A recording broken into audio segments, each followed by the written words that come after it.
Welcome back to our continuing coverage of UFC 220 here in Boston, Massachusetts. Hello again, everyone. I'm Ariel, Helwani. That is our own Dave Doyle. We're just hours away now from UFC 220. This city, Beantown, is buzzing for tomorrow night's pay-per-view card. But Dave, we must talk about what happened just a couple hours ago inside that arena, the TD Garden. UFC held a sort of dual press conference, if you will, for UFC 222 and 223. 222 headlined by Max Holloway versus Frankie Edgar for the featherweight title in Las Vegas in March.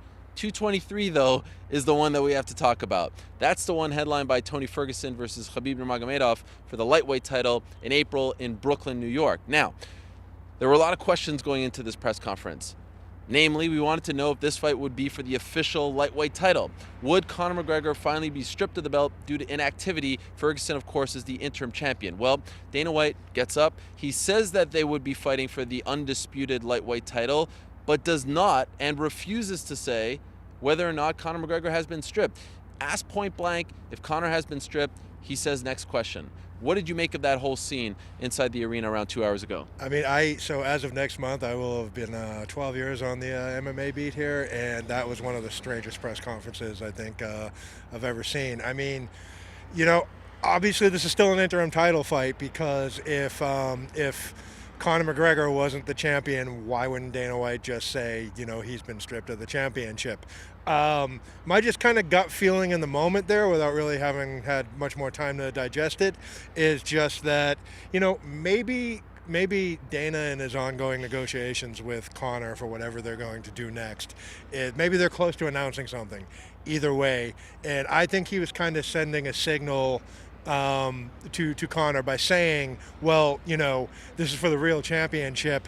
He was kind of saying, like, we can go ahead and we can do this. You know, we can do this without you if you want to, or, you know, you can play ball with us, whatever that may be, whether that's Conor returning and fighting the winner of this eventually, in which case, you know, Conor's still the champion and this would still be the interim championship, and Dana's basically lying to us today. Or maybe they come up with another fight for Conor somewhere down the road, and that just gives him his out to say, hey, this was the real championship I told you back at the press conference. Don't you think that they should have figured that out before the press conference, though? Yeah, there are a lot of things about UFC and the WME era that, you know, this day it seems like if they can get a main event like a month before the fight, that we're like ahead of the game here. Yeah, you'd think they would figure it out, but, you know, I mean, Conor has been taking his sweet time, making his next move, and flaunting the power that his newfound wealth is giving him. So, I don't know, maybe this is one of those situations where Dana thought he was going to have something to announce for Conor right up until the moment that he left, and it just never panned out.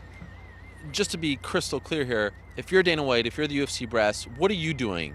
Like, if you're trying to be as sort of, you know, transparent as possible, what are you doing with this whole situation? I'm sorry, how do you if mean? You were in their position with the lightweight title, I mean, clearly you're not doing that. Yeah. What would you do? Well, I mean, you have to keep in mind that they need a giant money fight for Conor McGregor this year, one way or another. So Conor knows this, so he's kind of bigger than the game. And, you know, so to me, this just demonstrates that the UFC is kind of walking on eggshells a little bit with Conor. It seems simple to me, like, strip him of the title. Conor doesn't need the belt. Conor doesn't need the belt to have a huge fight, you know? Like, he can fight Nate Diaz at welterweight, let the lightweight do their thing. Conor versus Nate is a giant fight with or without a belt. He can go box. He can go do whatever the bleep he wants to do. So why not just make this for the championship once and for all? Strip him of the title. You already stripped him of one title. He only got bigger from there. He only made more money from there.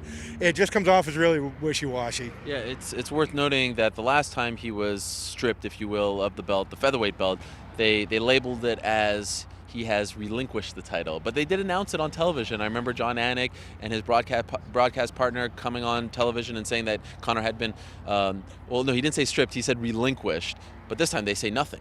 They kind of leave it up in the air, which I think makes for a very confusing situation. Now let me ask you about Tony and Khabib. You're sitting up there, and you know the promoter isn't really. He's saying you're fighting for the undisputed title, but he's not taking away the belt from the other guy. Make no mistake about it. Everyone wants to see this fight. This is the 4th time they tried to put it together. This is one of the very best fights the UFC can put on. But do you feel like it devalues what they're fighting for? Does it put a bit of a cloud over this fight? Does it take anything away from it, in your opinion?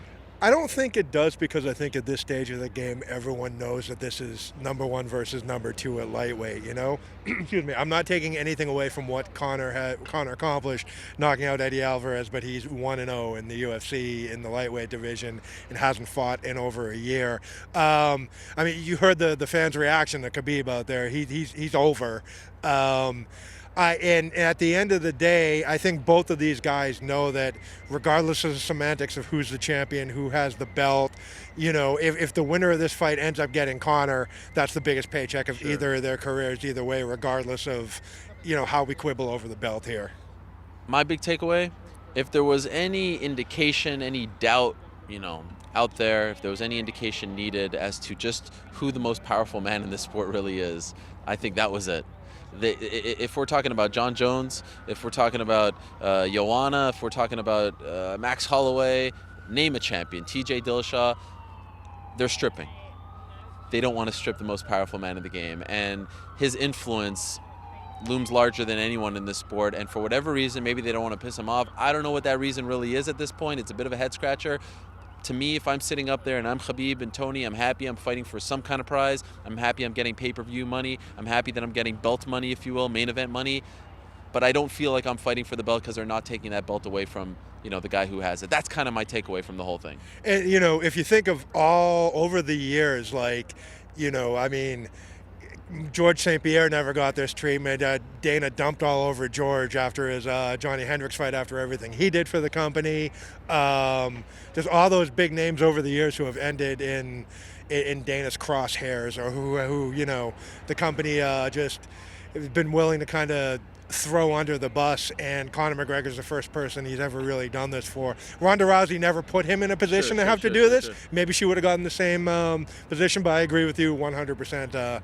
Conor's the biggest name of the game. It took us however many years to get to this position, but Dana's finally in a position where he has to kind of grovel a little bit for a fighter. Yeah, and both Khabib and Tony should just look at Max Holloway and the way he's kind of conducted himself as champion. Just forget about that guy, because he was in the same position that they're in, right? Forget about that guy, act as the champ, say you have the real belt, and move on, and over time it kind of just sticks. I think they should, you know, take a cue from him. Not saying that they didn't. They said all the right things up there, but they were kind of put in an awkward position, in my opinion. Do you agree? Yes, I do agree. And, you know, I'm actually glad you brought Max up, because one of the things I loved in that press conference was Max saying that he would be willing to go in there and fight Tony or Khabib if one of these things dropped out. So, you know, just stay the course. You know, the good things happen to those who wait. Max is that maxim there. Max is the kind of living proof to that. So, you know, just keep grinding away. One of those rare times where there seems to be more questions heading out of a press conference than heading into a press conference. We thought we'd get some clarity. We don't have the clarity we were looking for. What we do know for sure is this. March, we're getting Max versus Frankie Edgar. That's a great fight. And then, of course, in April, we're getting Tony versus Khabib for some kind of lightweight title. Maybe we'll have just 2 lightweight champions as opposed to a interim and official lightweight champion. Worth noting, when they were squaring off the lower third, the graphic, if you will, under Tony Ferguson said C for champion, not IC, as they've said in the past. So that is worth noting. Also, what we do know for sure, and, you know, is worth mentioning very much so, we're getting a rematch on that card in Brooklyn as well. We're getting Rose Namajunas defending her strawweight title for the first time against Joanna Jędrzejczyk. So an immediate rematch. They're going back to New York. First time it was at MSG, this time at the Barclays Center. And if any fans who live around Brooklyn were disappointed with the UFC's first offering in Brooklyn, UFC 208, you can't complain about what you're getting on April 7th. Tremendous card. Let us pray to the MMA gods that it remains intact. All right, we're done from here in Boston. Plenty more coverage of UFC 220 coming your way. Keep it locked right here on MMAfighting.com.